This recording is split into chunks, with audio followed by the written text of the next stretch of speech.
大家好，欢迎来到我的频道。今天我想跟你们分享我学中文时的3个错误。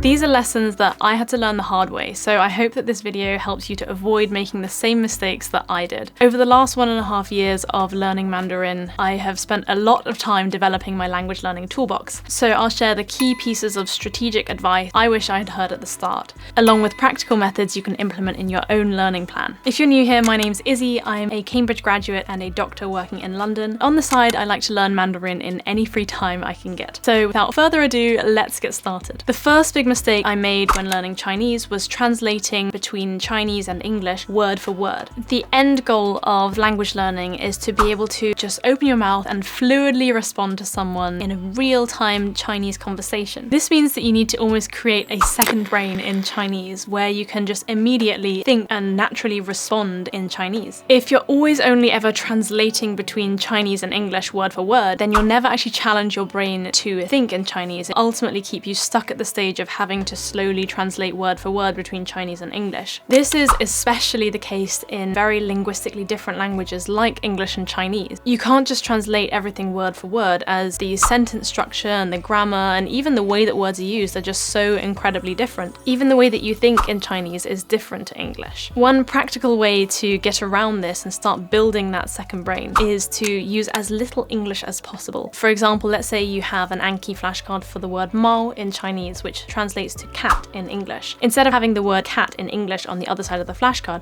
you could have a picture of a cat. Another thing that you can aim to do is whenever you're speaking, try to think directly in Chinese. Look around at your surroundings, try to describe them in Chinese in your head and almost create this understanding of the world in Chinese in your head. And this means that when you're having a conversation with somebody, it'll be much easier to switch into that mode of thinking in Chinese and being able to respond naturally to that person in Chinese. 我希望这个视频能给你们提供一点点帮助。